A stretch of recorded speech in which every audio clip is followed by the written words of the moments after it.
Bueno, en mi época se ingresaba un poco tarde y yo tuve problemas, además, que yo soy, digamos, desplazado de la violencia del 50, entonces yo dejé de estudiar un par de años y yo ingresé a la universidad, creo que tenía 20 años tal vez, en 1963, terminé en el 68.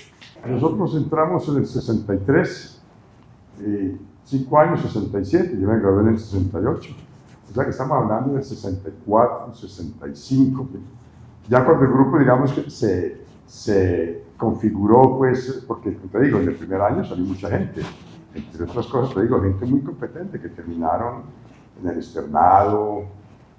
Sí, en el externado básicamente. Había unos tipos muy competentes, muy competentes. Que salieron de la facultad. Que se tuvieron que ir de la facultad porque el año era integral. Yo recuerdo, por ejemplo, a Jorge Posada. Jorge Posada estuvo vinculado con esos círculos culturales en Bogotá. El tipo se suicidó, pero era un tipo muy competente, uno de ellos. ¿Qué más había? Había otro compañero mío de apellido Rincón que terminó de profesor inclusive en el externado. Sí, pero perdía una materia y para afuera, sí, para afuera. Digamos, inquietos, preocupados como por el mundo exterior y pues muchos de ellos eran inteligentes. Había un examen de admisión y si se pasaba el examen uno entraba automáticamente a la universidad era libre. El único costo que yo recuerdo era el de la salud. Uno pagaba 10 pesos al año porque los periodos eran anuales y se pagaba únicamente por salud, pero la universidad era completamente libre. Desde que estaba en el bachillerato, a mí me gustaba el derecho. De hecho, mis compañeros de bachillerato me llamaban licenciado. En aquella época se veía mucho cine mexicano y entonces, claro, en México a los abogados los llaman licenciados. Entonces mis amigos, como veían, digamos, en mí un personaje discutidor, argumentador, me llamaban licenciado. Pero pues tenía yo como una clara vocación por el derecho desde que estaba por ahí en tercero de bachillerato. De hecho, mi primera escogencia fue derecho y solamente como por suerte, si no pasaba derecho, tenía en mente a sociología, con la idea de que no podía, porque sociología en ese momento estaba en Bogotá y yo, mis recursos económicos no me daban para irme a Bogotá. De manera que a la hora de la verdad, mi única alternativa era derecho. Por eso me inscribí en la de Antioquia y en la Medellín. En la Medellín me inscribí, pero consciente que no iba a poder pagar la matrícula. ¿Sí? En aquella época todas las familias eran muy pobres. Entonces pasé a la Antioquia sin ningún problema. En aquella época a nosotros nos conmovían, digamos así, los abogados penalistas. ¿Por qué? Porque el ejercicio penal era de tribuna. Las defensas se hacían oralmente.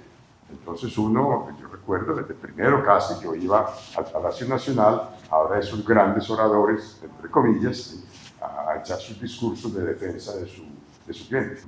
En aquella época no había lo que hay hoy, es que llegan reclutadores, por decirlo así, y te explican los programas. No, en aquella época no había nada. Estábamos en la década de los 60 y aquí había muy pocas universidades, con pocas escuelas. Entonces, muchos estudiantes, entonces uno se inscribía al que más o menos tuviera para lo que más o menos tuviera vocación, ¿sí? Excepto una cosa que todavía subsiste hoy, los médicos. Los médicos estudiaban medicina porque el papá era médico y los empujaba. No, a mí no me empujó nadie para empezar, nadie me empujó. Yo simplemente decidí ser abogado. Digamos que mirando hacia atrás, uno no tenía ninguna referencia. O sea, Medellín era una ciudad de 400.000, 300.000 habitantes. Esto era muy provinciano. Aquí no había modo de comparar, digamos, programas de otras escuelas. Uno no tenía información de qué había por fuera. decir, esto era una localidad, digamos. Uno simplemente entraba porque le gustaba, pero no tenía idea de por qué entraba, a qué iba a estudiar, si le gustaba más penal o civil o administrativo o laboral. No, nada de eso. Eso se iba desarrollando mientras uno iba estudiando, ¿sí? Pero no tuviera, digamos, orientaciones como hay hoy. Hay un tipo que como te digo, te ayuda a escoger el programa. En la universidad a mí me tocó hacer de tutores, te van enseñando, instruyendo y te van mostrando cuáles son o pueden ser tus alternativas. Eso no existía para nada. Para nada. Entonces llegaba y se sentaba en un pupitre a oír a unos profesores que hablaban. Mi grupo fue un grupo muy, muy simpático, era gente muy competente toda, muy competente, pero en aquella época el año era integral. O sea, vos tenías que pasar todas las materias. Y si no te ibas. Nosotros éramos 50, 52. Y al año siguiente, o tal vez en el tercero, ya éramos 22, algo así. Una cifra muy reducida. En perspectiva, de nuevo, sí, mirando hacia atrás, el nivel de exigencia era arbitrario. Yo tengo, pues, hoy por hoy un concepto de lo que debe ser la calificación del estudiante, pero en aquella época era sencillamente, sabe lo que yo le estoy preguntando, qué fue lo que le enseñé, y si no sabe, cursos de civil, cursos de penal, cursos de administrativo, laboral, hacienda pública, y digamos que los menos los procesales, y los un poquito alejados del derecho eran sociología y filosofía del derecho, que eran unos desastres de clases. Era muy difícil encontrar un tipo que agarrara, por ejemplo, un tema y digamos que lo despedazara estructuralmente hablando, sistemáticamente hablando. En aquella época no. En aquella época, hombre, yo recuerdo un profesor que su curso de civil era, o se limitaba a leer artículo por artículo del Código Civil. Maravilla, para ver. ¿Qué sentido tiene eso? Uno lo lee. Y explicaba las otras cositas que no eran, ni siquiera explicables porque estaban muy claras ahí. Entonces... Profe, ¿y ustedes en ese momento tenían una conciencia de que eso no era suficiente? A ver, uno... No, claro que sí, teníamos, pero no, algunos de nosotros. ¿Sí? En tu caso, que tenías intereses sociológicos, por ejemplo. En mi caso, pues nosotros éramos un grupo más inquieto, Catalina, éramos un grupo muy inquieto, pero dije ahora, nosotros echábamos como 5 profesores a la brava, pues, hicimos huelga. ¿Vos tenías tu grupito puesto como? Sí, nosotros teníamos, a ver, ¿Quiénes eran ese grupo? En mi grupo había gente muy competente, por ejemplo, Orlando Mora, que era un gran abogado, es un gran abogado, un tipo muy culto, dedicado a la crítica del cine, a la música. ¿Sí? Estaba Luis Fernando Vélez, a quien mataron en aquella época dura de los 80s. Era un tipo muy competente, compañero mío de bachillerato también. Y estaba el poeta Elkin Restrepo, había así como notorios. Bueno, hay un abogado que es muy famoso que se llama Álvaro Londoño, tipo muy inteligente, pues que desgraciadamente se dedicó a conseguir plata, pero era un tipo muy competente. ¿Sí? Y había otros tipos igualmente competentes a nivel digamos, académico. Nosotros leíamos como un demonio. Literatura, economía, cine, teatro, pues éramos muy inquietos. Por ejemplo, Álvaro Londoño era el experto en economía. ¿Sí? Nosotros le hacíamos al cine y al teatro, otros le hacían a la literatura. Había una competencia increíble, pues cada fin de semana llegábamos. ¿Qué leíste este fin de semana, por ejemplo? ¿Sí? A ver, desde un principio, como les dije ahora, a mí me gustaba el comercial. Entonces, cuando llegamos, por ejemplo, a sociedades, ese fue, digamos, mi curso estrella, ¿sí? Me gustaba sociedades, porque al menos el profesor más o menos era agradable. Porque yo, por ejemplo, recibí comercial general y eso era un desastre. Títulos, valores, con un tipo muy, muy importante en Bogotá. Pero el tipo le hacíamos preguntas y él no sabía, entonces se perdía. Se perdía 8 días, dejaba de dar clases a ver si nosotros nos olvidábamos. ¿Sí? Porque además en aquella época era la legislación era la anglosajona, la ley 40, ¿qué? Algo así, 56, tal vez, la 23.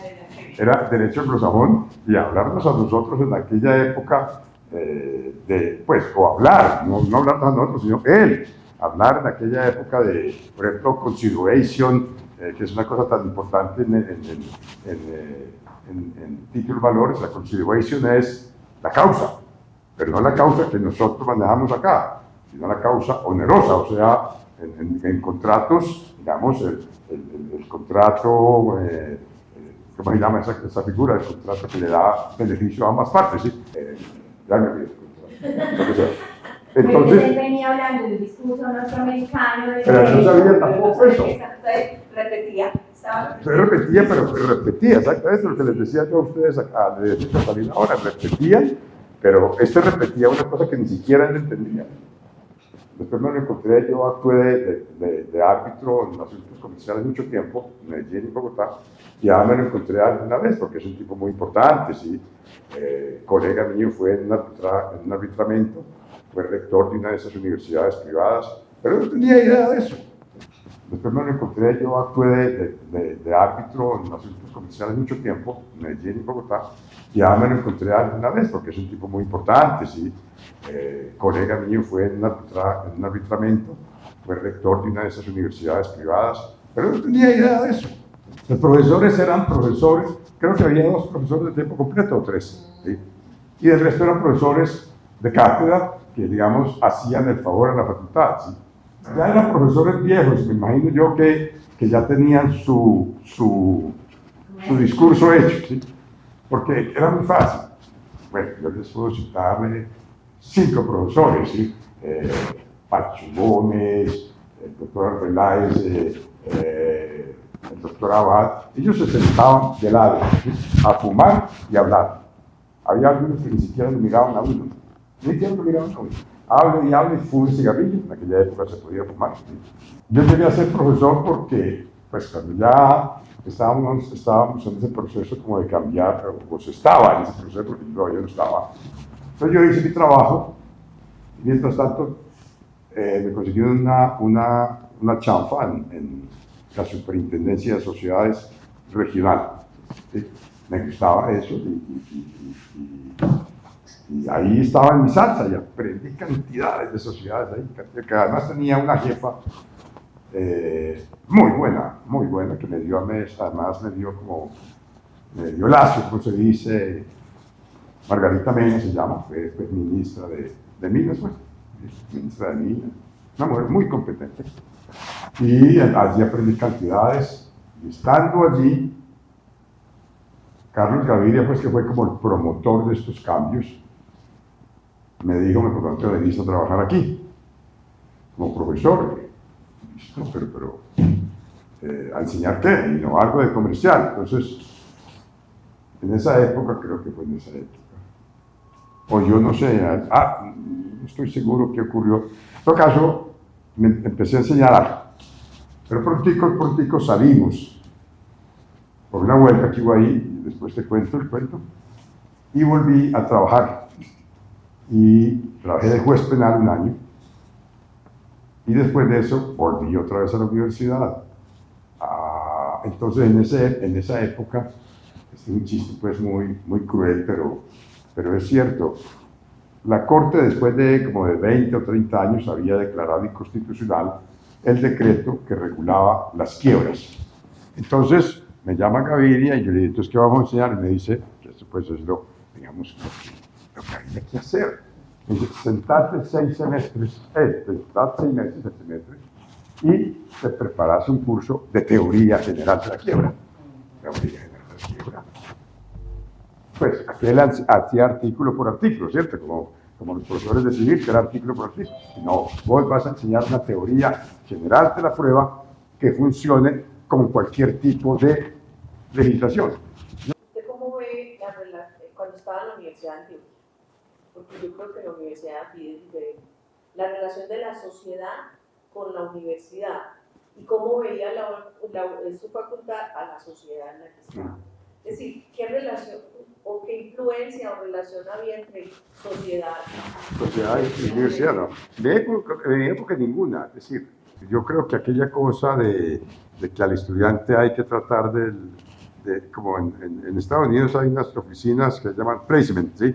Que es, el estudiante llega ahí, mira, yo me voy a graduar en esto, busque un puesto, ¿sí? Eso es, en eso se basa EAFIT, por ejemplo. Pero en la Universidad de Antioquia nunca tuvo, al menos durante mi época, nunca tuvo, ni se preocupó, que es lo peor, por establecer contactos con la sociedad en general, ¿sí? Con todo tipo de grupos sociales, ni empresarios, ni nada, ¿sí? No, eso yo no sé ahora cómo está, porque yo, como te digo, hace mucho rato estoy por fuera de la universidad. Ahora estaba contando los años que hay de diferencia entre la graduación de Catalina y la época que yo me retiré, ¿sí? Entonces yo no sé cómo está eso hoy, pero es una cosa que siempre le faltó a la universidad. ¿Y cómo veía la sociedad a la facultad? Bueno, en esta sociedad, pues esta sociedad tan goda, yo creo que la respuesta sobra. ¿Sí? No, cuéntanos, porque las otras generaciones no saben esas miradas de las experiencias de ustedes, entonces ellos van a poder escucharte.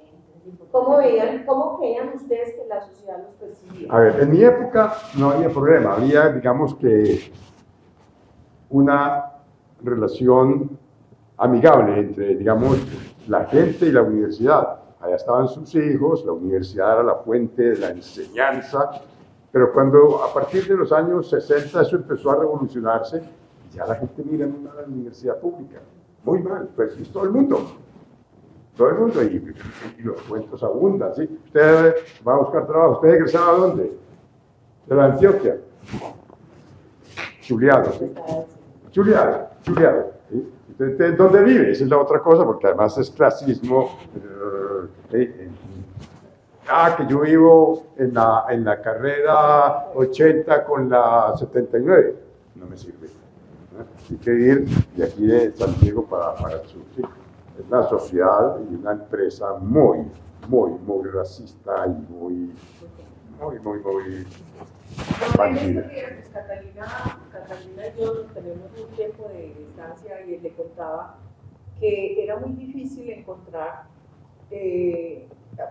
estudiantes egresados de la Universidad de Antioquia que tuvieran cargos importantes, claro, y después de los 60, pero importantes. Cuando la Universidad de Antioquia comenzó, que fue una universidad de élite, esos eran los importantes. Pues de hecho, los ministros, gerentes de empresas eran de la Universidad de Antioquia. Pero o sea, uno puede decir que la desconfianza viene de la política. Es decir, cuando empezó la revolución de los 60, cuando la universidad empezó a manifestarse de la manera como se manifestó, cuando entre comillas la masa ingresó a la universidad, o sea, ingresó más gente, es cuando la universidad la sociedad desconfía de la universidad. Cuando empiezan las huelgas básicamente, ¿sí? Que es de los 60, ¿sí? Un rechazo casi pues que total, solamente de la gente común y corriente.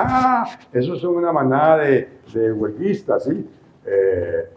Y el empresario, no, es que no se enseña nada. Pues, eso es una cosa, pues, un malentendido.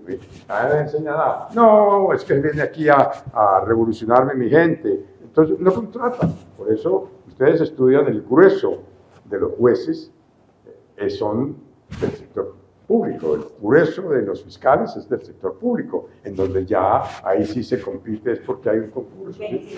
Pero, por ejemplo, yo me pongo a ver entre los egresados de la Universidad de AFIT. Es decir, el 70% o tiene oficina atendiendo a las clases dirigentes o está trabajando en empresas importantes de acá. Busque un estudiante de la de Antioquia en esas empresas a ver si lo encuentran. Yo en estos días estaba en alguna reunión y le pregunté, aquí está mi jefe. Yo no lo vi. Este es Antioquia. Pero nosotros. Y le pregunté, ¿vos de dónde sos? De la Antioquia, profe. Ahí mismo, pues. Me llamó tanto la atención, este era el Banco de Colombia, un egresado de la Antioquia. Pero muy poco. Muy poquito, es decir, el porcentaje no llega ni al 10%. Entonces Entonces, por suerte existe pues la Procuraduría, la Fiscalía, pero si no, ¿qué es que hace toda esa? Volviendo al tema de la enseñanza y el alumno, ¿usted diferencia? ¿Hay diferencias entre el alumno de la universidad pública del alumno de la universidad privada? Inmensa. ¿Cuál? Inmensa. El estudiante, cuando encontrás un estudiante, pues, en Antioquia, un estudiante que quiere estudiar es 50 veces superior al de la universidad privada. El problema es que esa gente que quiere estudiar es muy poquito. Muy poquito, porque no puede. Sí, me acuerdo, pues, estudiantes que llegaban, me acuerdo de un estudiante que es fabuloso, que lo está haciendo bien en la vida privada. ¿Quién? Llegaba, no me acuerdo.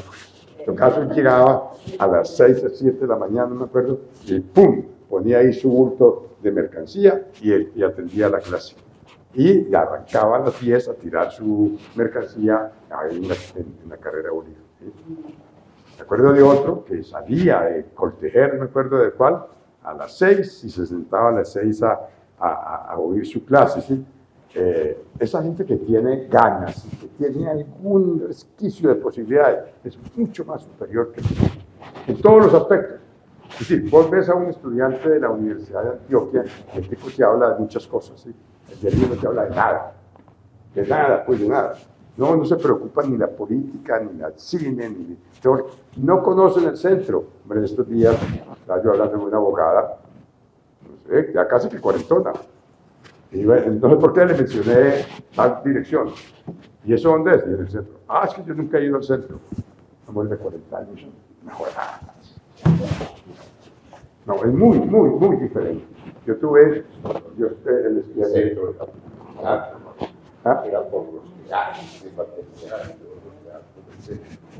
Yo ya tuve a un tipo de Marta, ¿cómo llamaba esta del Consejo de Estado cuando era decana? Marta Nubia, que fue una mía, me dijo, ve, prepárame este muchacho. Para comercial, a mí hasta me ofuscó pues que ya no lo hubiera a la hora de la verdad vinculado. Ese muchacho volaba, pero volaba. Es increíble, pues increíble ese muchacho. Y así debe haber muchos, lo que pasa es que están perdidos en esa selva pues de la vida de la universidad pública. Después cogí otro, me acuerdo quién me lo envió, igual.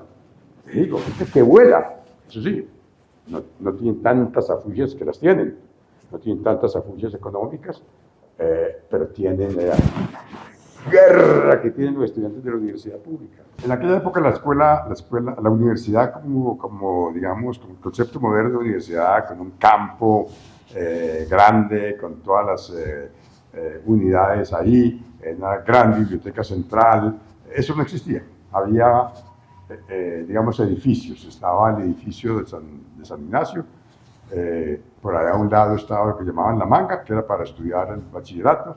Detrás de San Ignacio estaba la Escuela de Derecho, la Escuela de Medicina estaba donde está actualmente, por ahí cerquita estaba la Escuela de Odontología, Química, y ya, eso era todo.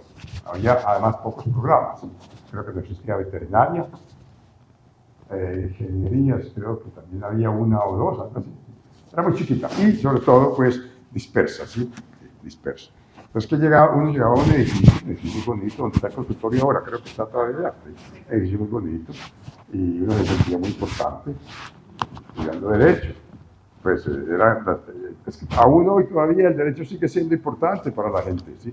Entonces uno se sentía muy importante, se iba de saco y de corbata, los estudiantes, de saco y de corbata, ¿sí? Entonces uno no pensaba nada más que en hacer sus cursos, aprobarlos y recibir luego su grado y luego su tarjeta profesional. Pero uno no se cuestionaba nada. No, yo creo que no, como te digo, éramos muy provincia. Eso sí, nosotros teníamos grupos, ¿sí? Teníamos grupos y grupos, digamos, sólidos, pero no se hacían alrededor del derecho, sino alrededor de otros temas, ¿sí? Política, cultura, literatura, ¿sí? Pero no había nada como inquietudes distintas a eso, ¿no? El profesor daba la clase y se iba. La facultad quedaba vacía, quedaba el decano, la secretaria o el secretario, pues era un secretario. La secretaria pues la secretaria que hacía las labores administrativas, que era la que mandaba, entre otras cosas, ¿sí? Y dos profesores, uno era Luis Eduardo Mesa Velázquez y el otro era Lucrecio, creo que sí, para ahí Lucrecio Aramillo Vélez. ¿Sí? Después fueron incorporando, por ejemplo, en el año que yo llegué como estudiante, llegó Gaviria, Carlos Gaviria, como profesor de tiempo completo. ¿Sí? Y digamos que eso era todo lo que había, pero la facultad, uno recibía sus clases hasta las 9 o 10 y la facultad se vaciaba, pues no la cerraban, creo yo, porque había que atender, pero se quedaba vacío, no se iba, porque ahí pues que ahí no había nada, ahí no había nada, ni no te pasaban una película, ni te invitaban a una conferencia, ni había una reunión de estudio, nada, absolutamente nada. Se perdía 8 días y la facultad que hacía con esa pérdida. No le No, preguntaba al profesor. no, en aquella época no. Y ustedes se quejaban. Los profesores eran profesores, creo que había 2 profesores de tiempo completo o 3, ¿sí? Y el resto eran profesores de cátedra que, digamos, hacían el favor a la facultad, ¿sí? No más. Entonces, Pero les pagaban. les pagaban, claro que sí, pero eran personas que tenían un oficio por ahí, entonces venían a dar una clase, se iban y no pensaban jamás en la academia, sino en su vida profesional, ¿sí? Por eso eran tan malos. O sea, no había, en alguna medida, ¿no crees que hubiera una preparación de la clase para preguntar el tema? A ver, ya eran profesores viejos, me imagino yo que ya tenían su discurso hecho, ¿sí? Porque era muy fácil. Bueno, yo les puedo citar 5 profesores, ¿sí? Pacho Gómez, el doctor Arbeláez, el doctor Abad, ellos se sentaban de lado, ¿sí? A fumar y a hablar. Había algunos que ni siquiera lo miraban a uno, ni siquiera lo miraban a uno. Hable y fume cigarrillo, en aquella época se podía fumar. ¿Sí? Y terminó. ¿Ah? Tiempo bueno, sí. ¿Vos todavía fumás? ¿Todavía fumás? Entonces, terminaba y se iba. La facultad quedaba vacía, quedaba el decano, la secretaria o el secretario, pues era un secretario. La secretaria pues la secretaria que hacía las labores administrativas, que era la que mandaba, otras cosas, ¿sí? Y 2 profesores, uno era Luis Eduardo Mesa Velázquez y el otro era Lucrecio, creo que sí, para ahí Lucrecio Aramillo Vélez. ¿Sí? Después fueron incorporando, por ejemplo, en el año que yo llegué como estudiante, llegó Gaviria, Carlos Gaviria, como profesor de tiempo completo. ¿Sí? Y digamos que eso era todo lo que había, pero la facultad, uno recibía sus clases hasta las 9 o 10 y la facultad se vaciaba, pues no la cerraban, creo yo, porque había que atender, pero se quedaba vacío, no se iba, porque ahí pues que ahí no había nada. Ahí no había nada, ni no te pasaban una película, ni te invitaban a una conferencia, ni había una reunión de estudio, nada. Acaso yo tenía una vida medio ocupada, porque de muy temprano me empecé a hacer otras actividades, trabajaba inclusive los fines de semana.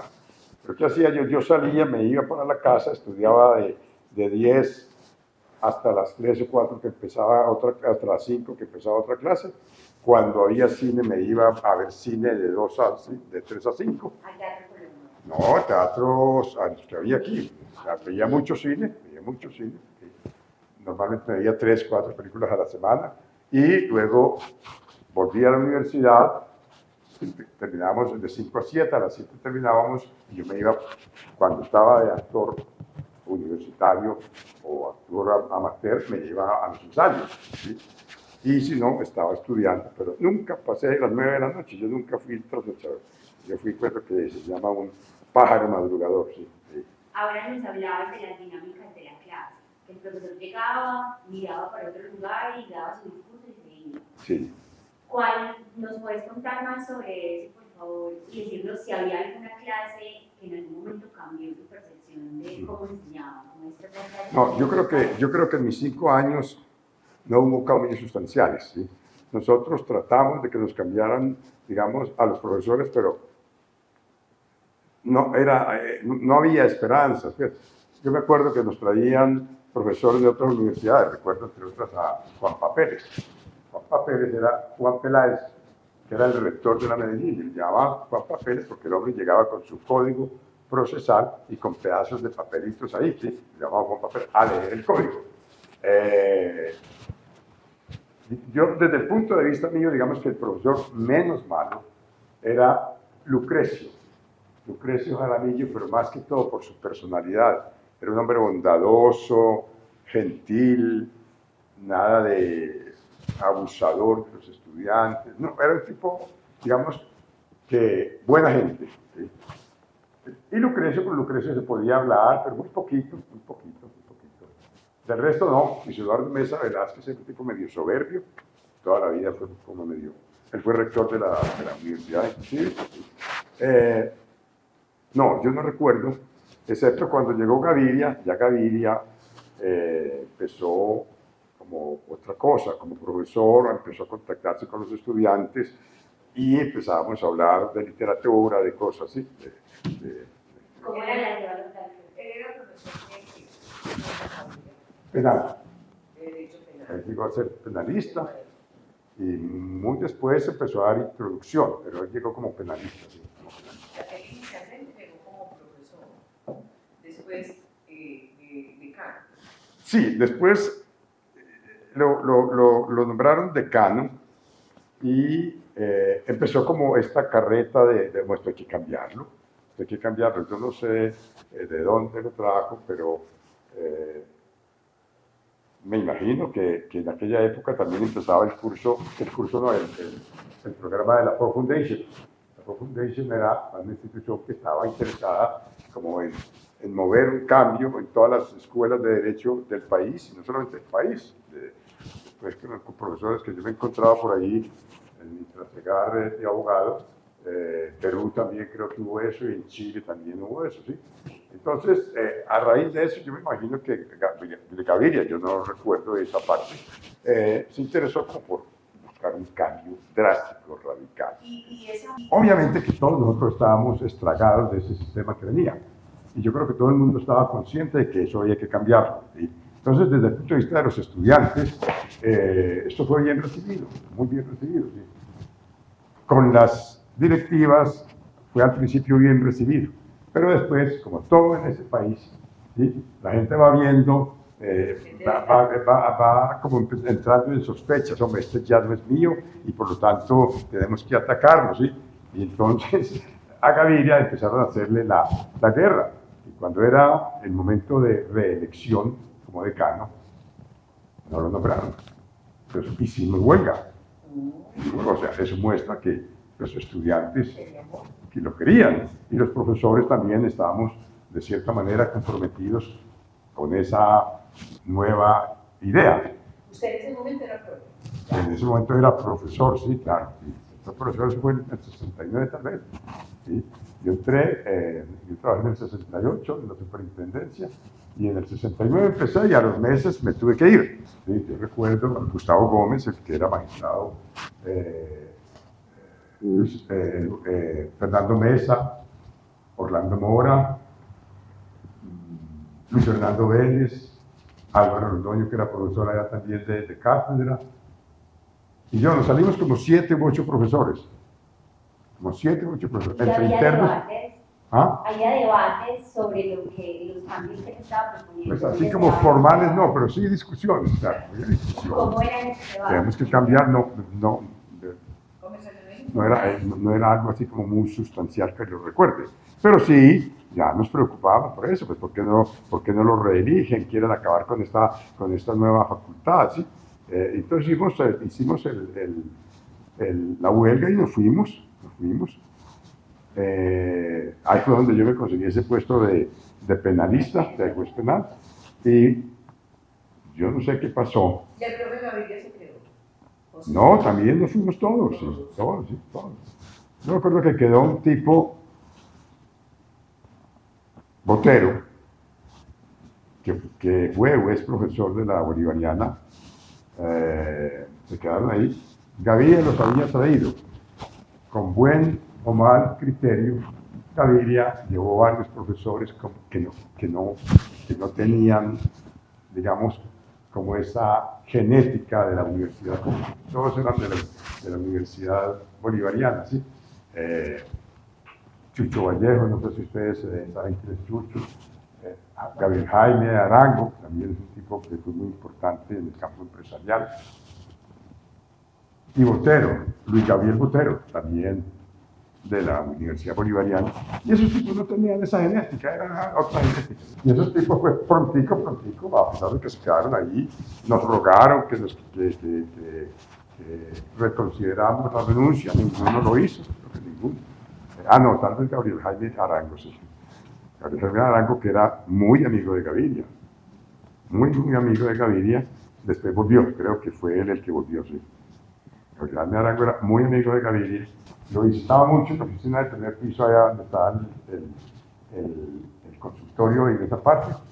Y Gabriel se mantenía allá porque Gabriel también era un tipo curioso, le gustaba leer.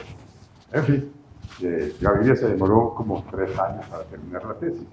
Y la dedicatoria que hizo Gaviria, obviamente no ahí, fue a Gabriel Jaime Arango, mi amigo, sin cuyas asiduas visitas esta tesis se hubiera terminado 2 años antes.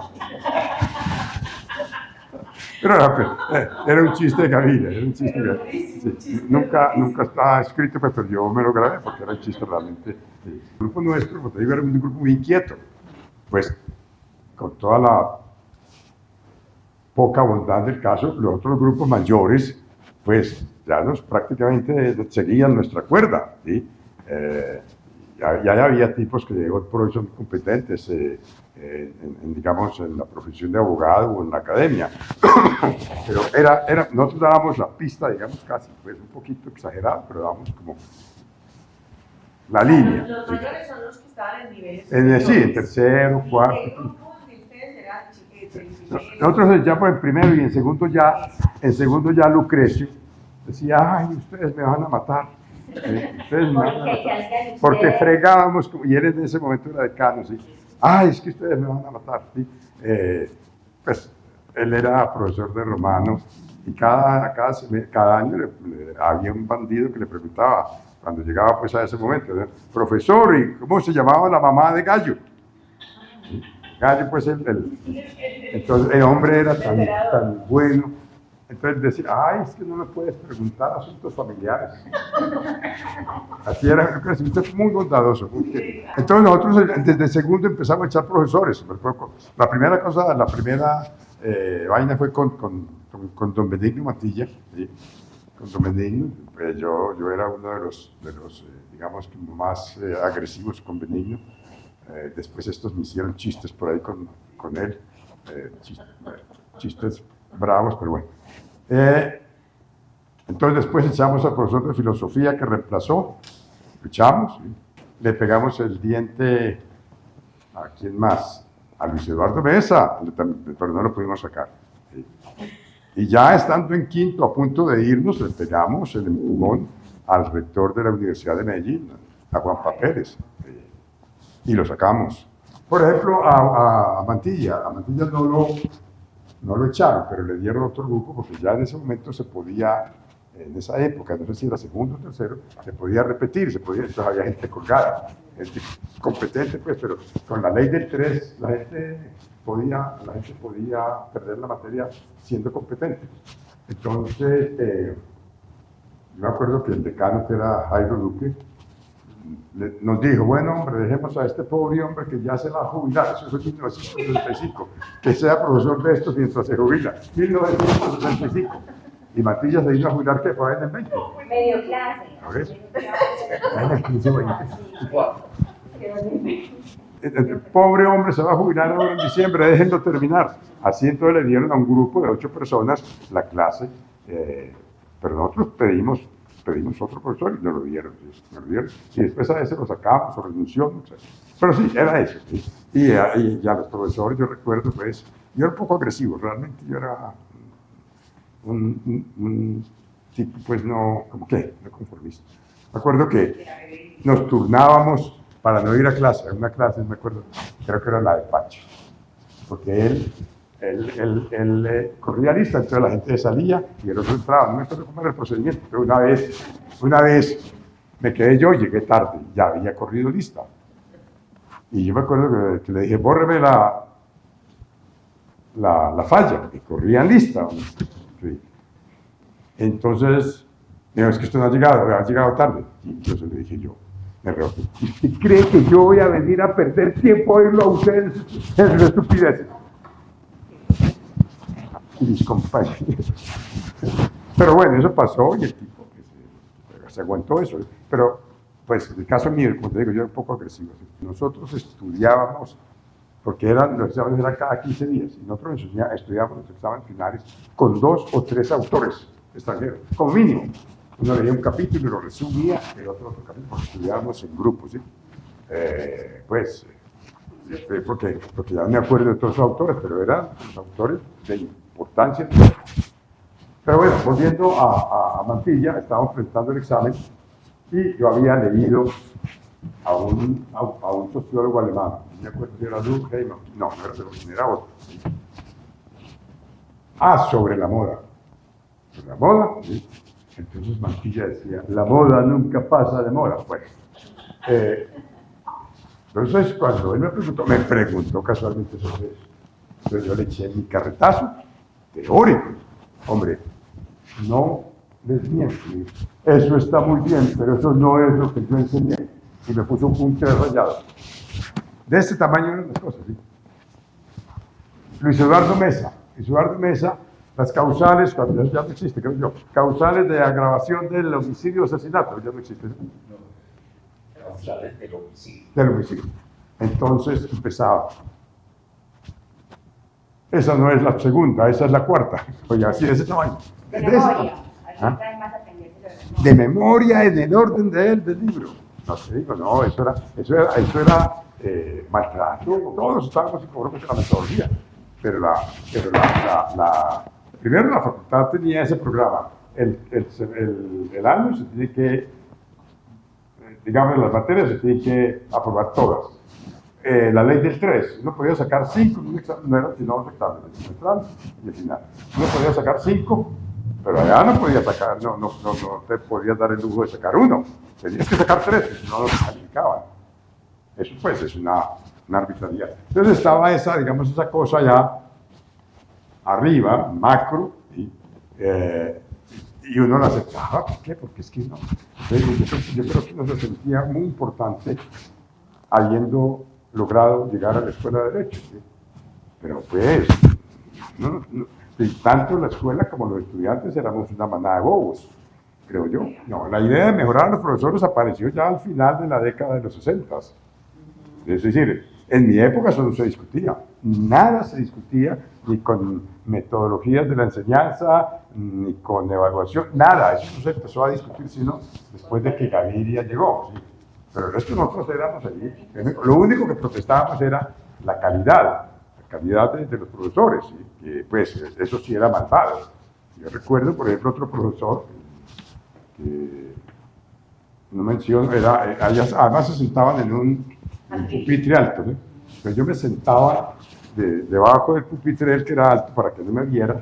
Y yo, como en un semestre, logré leer 49 obras de teatro, todavía no recuerdo. En clase, 49 horas de teatro. Sí. Porque era tan inútil. Eso uno sabía que ahí estaba en el código. Uno consideraba que no había otra alternativa de eso. Realmente no sabíamos. Porque es que esto era una provincia. Todavía sigue siendo una provincia. Era una provincia.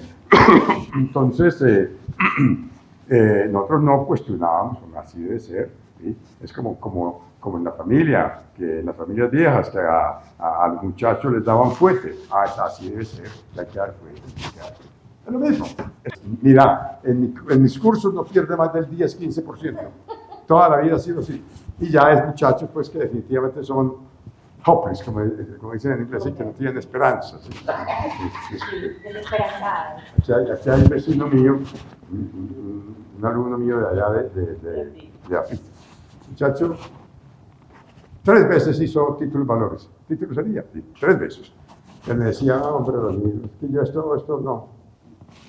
Entonces yo me puse a pensar en el hombre, y oye, Steve, ¿qué vas a hacer en la vida?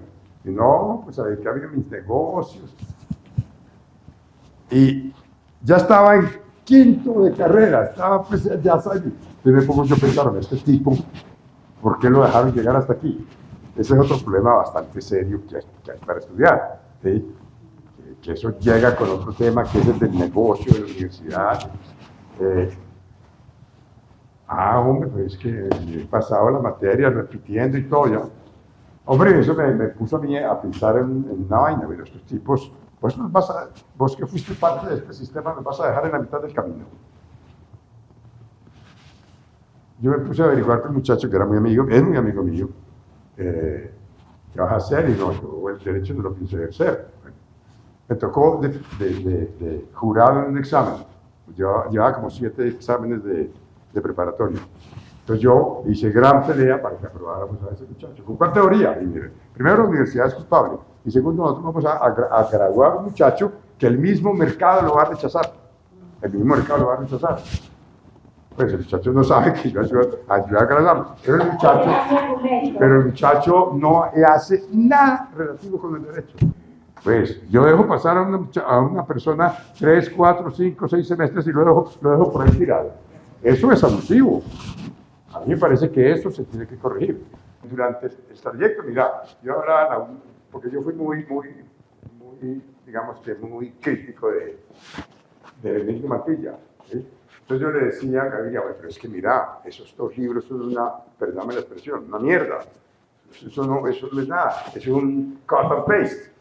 Entonces Gaviria, que no era muy amigo del hombre, decía, hombre, pero al menos el hombre ha traído a Colombia toda esa mano de autores que él cita, porque el libro de sociología lo llamábamos la casa de citas, tenía 808 citas. Y lo mismo el libro de filosofía y derecho. Te digo, citaba autores que aún hoy no los conocemos aquí casi. El tipo era un erudito estúpido, pero era un erudito, ¿sí? Un erudito. En relación con tu experiencia como estudiante, como profesor, ¿qué opinas de la forma como se enseña derecho ahora?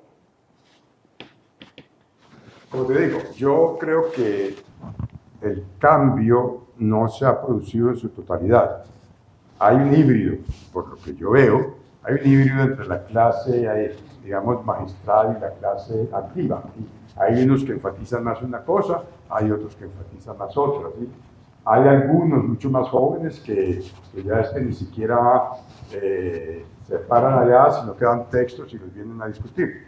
Yo esa parte creo que para el pregrado no sirve, pero bueno, todavía hay gente que la hace, ¿Cómo debería ser el pregrado?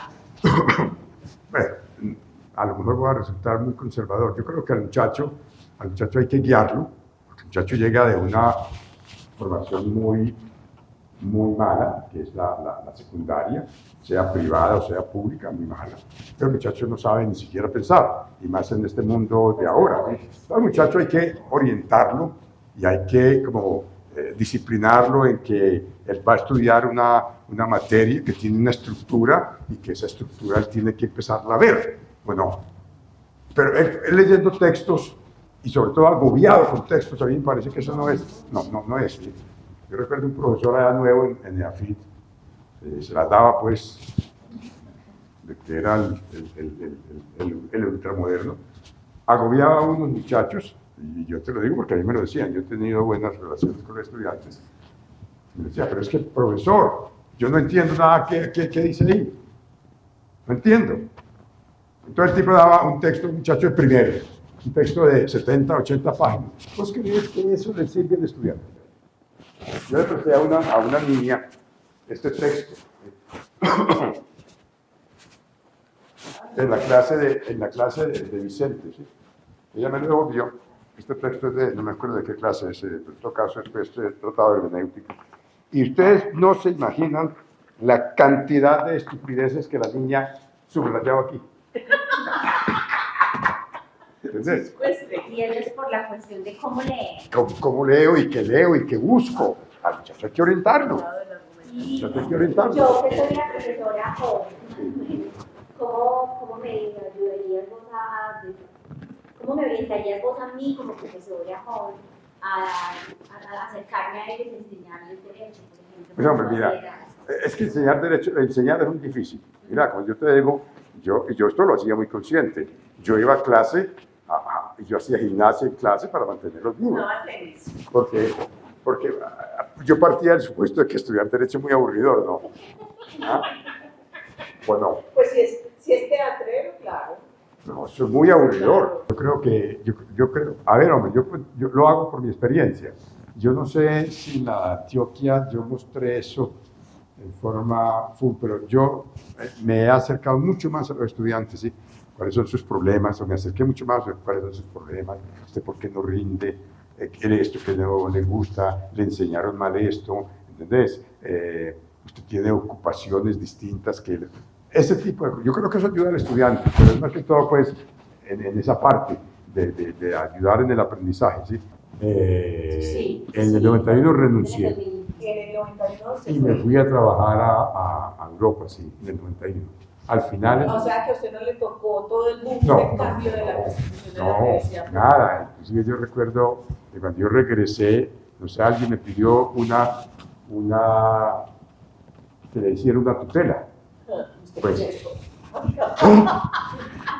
y cuando yo regresé, esto era otro mundo, pero a mí no me tocó la agitación, las discusiones de esa cosa, de esa constituyente. Eso no me tocó a mí y lo lamenté toda la vida.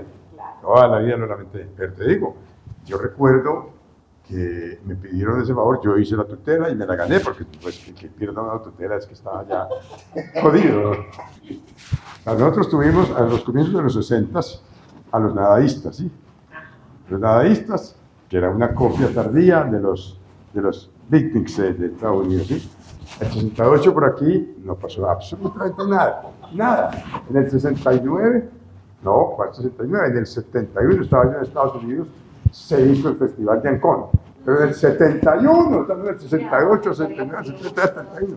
3 años después, la gente empezó ya como a rebelarse, ¿sí? A fumar marihuana de frente, a empelotarse, a hacer sexo libre, ¿sí? En el 71.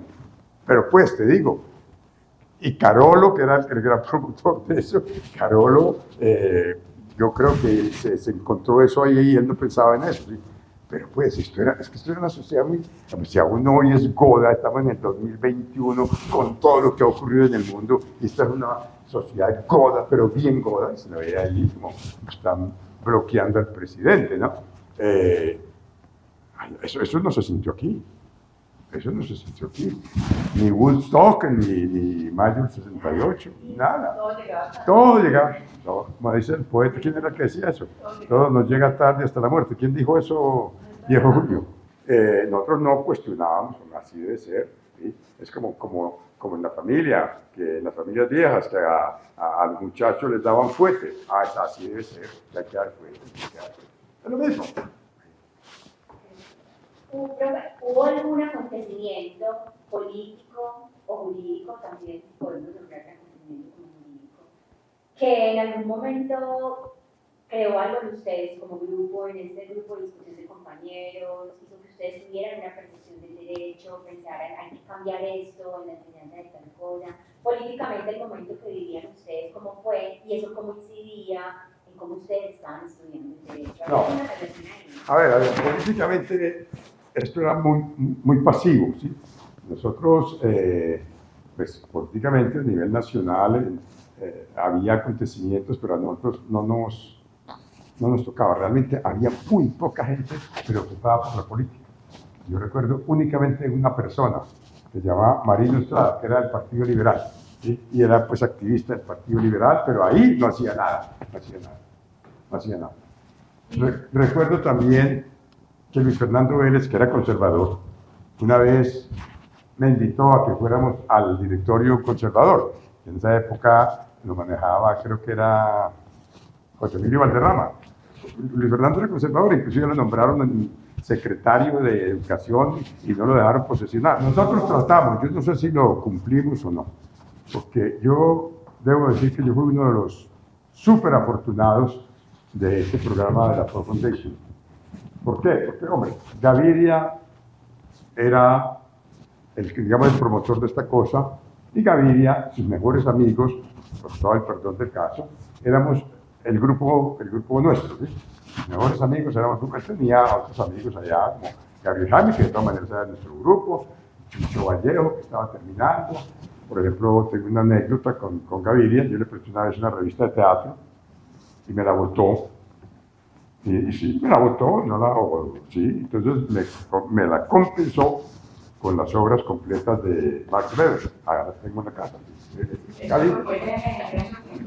compensación.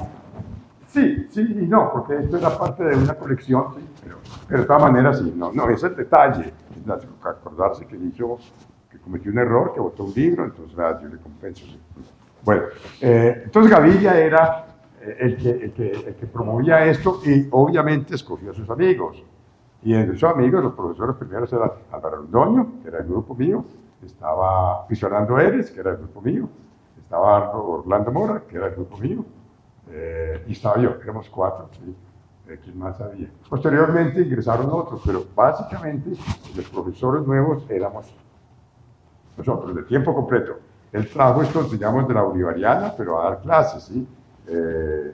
Y posteriormente también estuvieron de tiempo completo. Pero el grupo, digamos, el centro éramos nosotros. ¿Sí? Bueno, de Gabriel Jaime Arango también, que también estaba en nuestro grupo. Y entonces, por esas cosas de temperamentos, yo terminé escogido para una beca y aquí antes estuvimos como en cursos de metodología de la enseñanza del derecho, aquí asistimos a varios seminarios con personas que eran profesores de Chile y de Estados Unidos, entre otras cosas, pues yo terminé hasta de, ¿cómo se llama eso ahora? El reproductor, el que va a dar esos cursos en otras partes. Replicador, sí. Hicimos cursos en otras partes, sí. Me acuerdo que fuimos a Pasto, fuimos por Boyacá para reunir gente de otras universidades, a la costa, sí. Hicimos esos cursos y después me mandaron a estudiar Derecho. A investigar, más que estudiar Derecho, investigar en la Universidad de Arizona. ¿Sí? Y ahí yo aprendí cantidades, pero cantidades de Derecho, no solamente del derecho, sino también las metodologías, la calificación, todo. ¿Sí? Yo veía al profesor, yo asistía a los cursos, estaba el profesor, yo veía cómo se evaluaba, todo eso. Aprendí mucho ahí. ¿Sí? Entonces yo ya vine con otra mentalidad. ¿Y cómo está su inglés? Cero. Entonces me dijo, póngase pues a estudiar inglés. Entonces me puse a estudiar inglés. Entonces el examen de ingreso me lo hicieron. Ese era la ALIGU, American Language Institute, American Language Institute, Georgetown University. ¿Sí? Entonces presenté el examen, saqué 16 o 17 puntos sobre 100. Entonces, muy bien, me puse a estudiar. Entonces, al año me llamaba ese señor, un tipo muy simpático. Ramiro, ¿cómo vamos en esto? Y le dije, pues ahí estoy estudiando, pero yo no veía el progreso. ¿Hacete otra vez el examen? Creo que saqué 14. Dios mío. Entonces, ¿qué pasó? Yo no, seguro. Yo debo confesar que yo soy muy malo para competencias. Es decir, a mí me ponen a competir y yo ya soy cero. Déjeme trabajar solo. Hombre, ¿cómo así? No. Entonces, no, hombre, yo me fui para un instituto aquí de una amiga mía a través del teatro que llamaba el Instituto en Bolivia con Caracas. Técnico, yo no sé qué. Allá había aparatos y cosas como de ayudas. Entonces me fui para allá. Y ya a los 6 meses me llamó el tipo, al año siguiente, porque eso era un programa largo, de largo alcance. Y me llamó y saqué como 40 y pico. Y yo, no va a salir, yo voy a buscar a otra persona. Y así me quedé. Y ya cuando llegó Derecho, llegó el programa de Derecho, esto pues fue mientras yo estudiaba, ¿sí? Llegamos a 69, 70, no recuerdo cuánto, me hice el examen y más o menos 50 y pico, y eso no te da para la universidad, necesitas sacar 74, algo así. Entonces la universidad me pagó un profesor de edad, con quien hice muy buena amistad de allá, y era una mujer y prácticamente me perseguía a todas partes, ¿sí? Porque eso era al pie mío, al primer, sí, pero eso me llenaba de tarjetas con frases, ¿sí? Yo tenía que sacar tarjetas, presenté el examen, sí, pasé como 75, 76, y me dijeron, no, esto está muy malo, vamos a enviarte a estudiar inglés a Estados Unidos.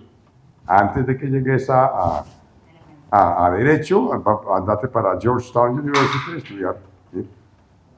En ese momento, entonces, salimos del país, los dos únicos que fuimos tan atrevidos de aceptar la beca, Carlos Gaviria y yo, porque los demás se mamaron, pero los únicos atrevidos, Gaviria y yo.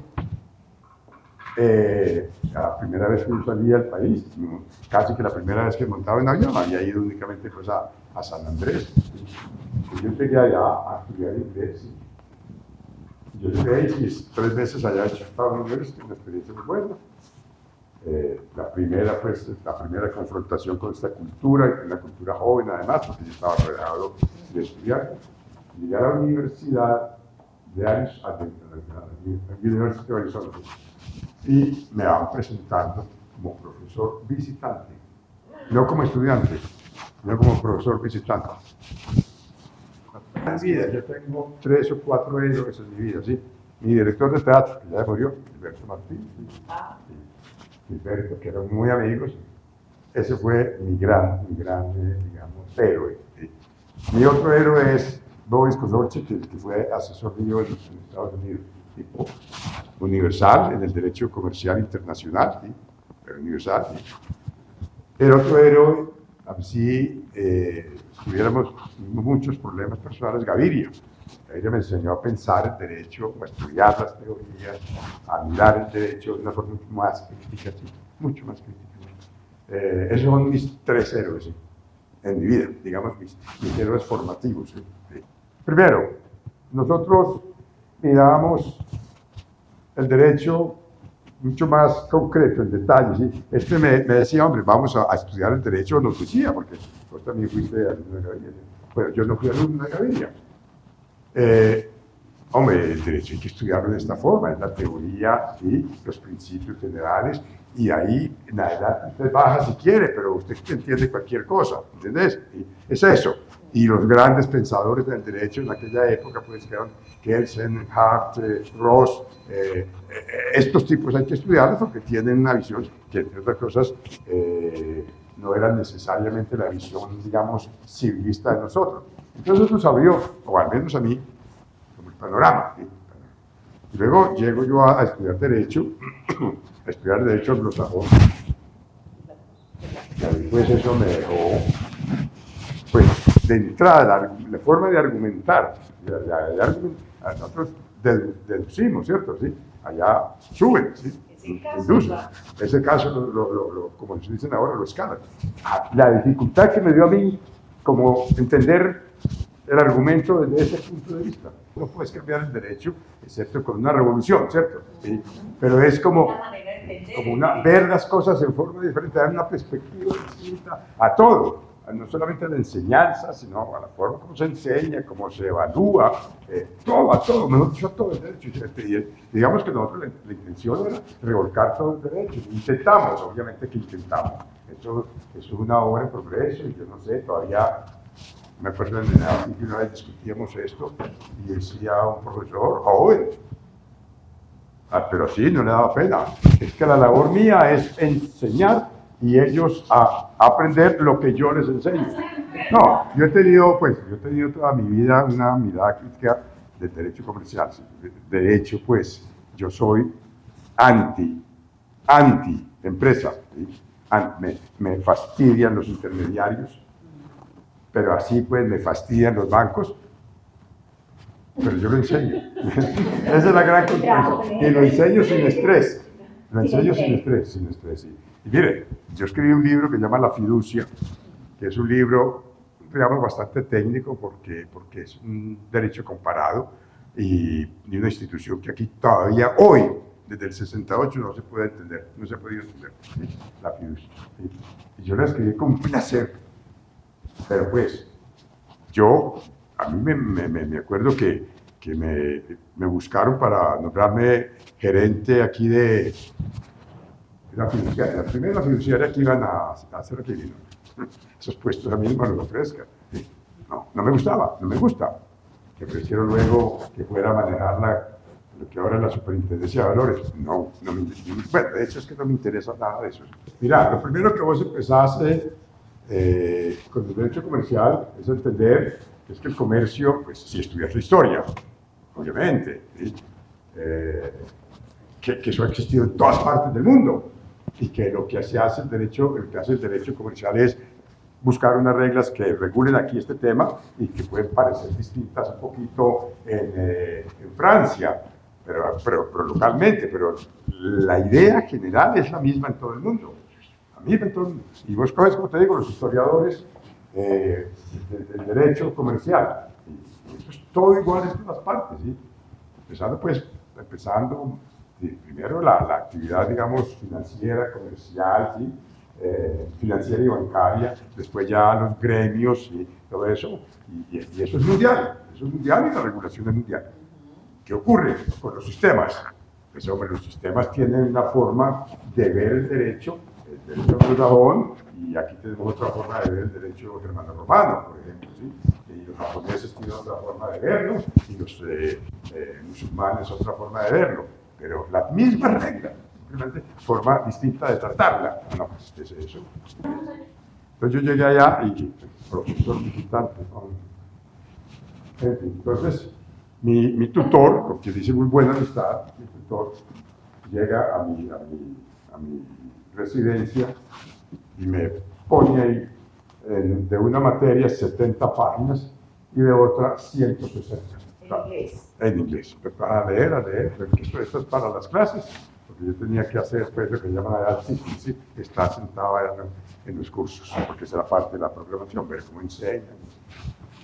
Entonces, eso fue como un jueves, y el domingo llega a sacarme por allá de una ventanita y me dice, ¿cómo vas con esas lecturas? Yo iba en la página 14 en 1. Pero te preguntaba en inglés además. No, él hablaba en español. ¿En qué? ¿La página 14? Yo me quedé chiquito porque allá eso me frustró. Me frustró. No, te aplastó. No, muy guapo, muy guapo. Hombre, no, eso era terrible, pero terrible. Claro, a los 2 meses yo ya leía seguido porque el lenguaje jurídico es bastante, digamos, limitado. Pero el siguiente problema era entenderle a los profesores. En las materias que yo pues realmente estaba estudiando, yo les entendía bien, pero las otras, cero pollito, no. Fue muy difícil. A ver, yo allá tenía que escribir. Entonces yo allá hice el formato de 2 libros, uno de títulos, pues que se llamaba en esa época La Letra de Cambio, y un librito que se llamaba Crédito Documentado. ¿Sí? Un librito que se llama Crédito Documentado, que por ahí debe estar. Eso los hice yo allá. ¿Sí?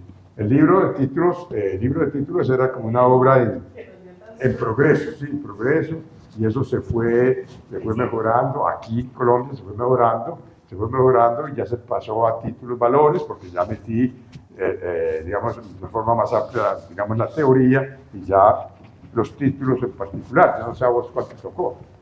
Pues yo estudié con usted como en los... No, ya te tocó el libro de títulos. Ya me tocó el libro.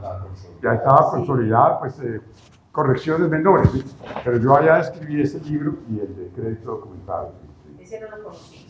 No, ese era un libro muy técnico, es decir, yo hacía cosas demasiado técnicas a la hora de la verdad. Por ejemplo, La fiducia, un libro súper técnico, ¿sí? Con el título de crédito documentado, estaba yo en el Colegio de Abogados de Medellín. Había una exposición de Guayasamín, ¿sí?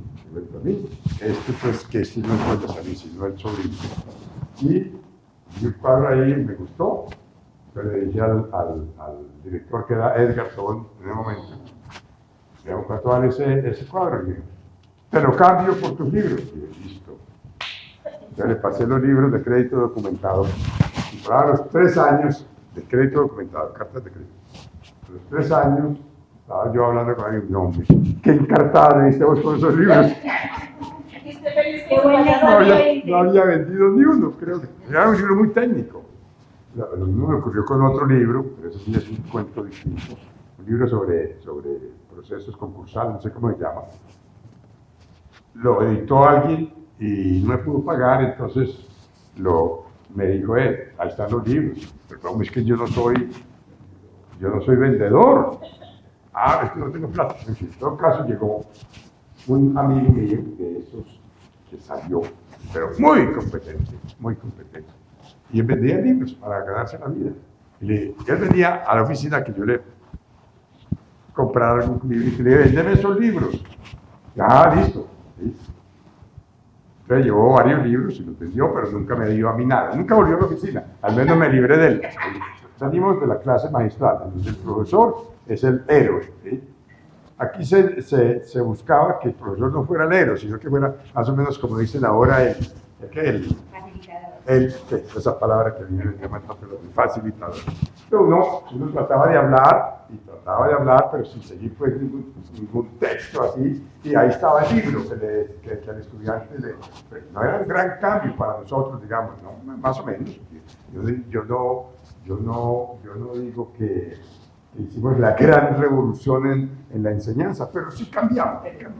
¿En qué aspecto? Primero, nosotros éramos más cercanos con el estudiante.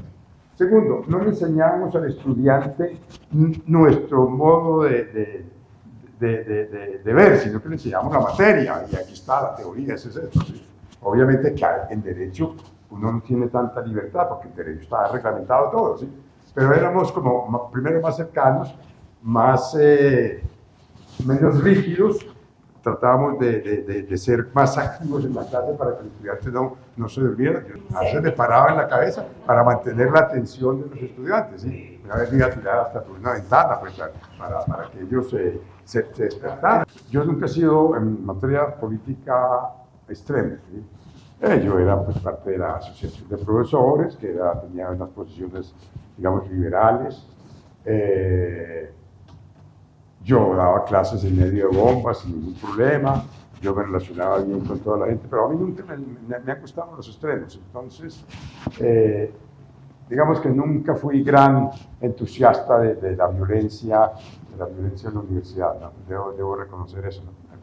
Yo vivía entre ella y la entendía y la aceptaba, pero nunca fui entusiasta. Inclusive yo recuerdo en la época dura, cuando mataban tanta gente, recuerdo dándole consejos a amigos, pues, mamertos, o no te metas en eso, que te van a matar, eso, y los mataban. ¿Sí? Entonces, yo nunca he sido amigo de la violencia, esa es como la verdad. La universidad pública seguirá dando, pues, como tumbos mientras no esté bien financiada, ¿sí? Esa es como la cosa fundamental, ¿sí? Si la universidad pública la financiara como la financian en Europa, por ejemplo, ¿sí? Porque ni siquiera ya en Estados Unidos, en Estados Unidos ya la están recortando, pero en Europa sí la están financiando bien. Yo creo que la universidad volvería a ser, digamos, el centro del universo intelectual de las ciudades y del país. Sí. Pero la universidad se mantiene siempre tratando de ahogarla. ¿Por qué? Pues porque la gente no quiere preparar. La gente no quiere preparar, la gente no quiere, o los dirigentes no quieren que la gente progrese, mejor dicho. Mire, todos los que hemos pasado por la universidad pública somos gente de extracciones populares o de clase media baja, ¿sí? Pero lo hemos podido luchar porque hemos tenido medio de luchar por la clase baja, estratos 1 y 2, no, a esa gente no le gusta, pues, no le gusta. Entonces, desde ese punto de vista, digamos, la universidad seguirá dando tumbos.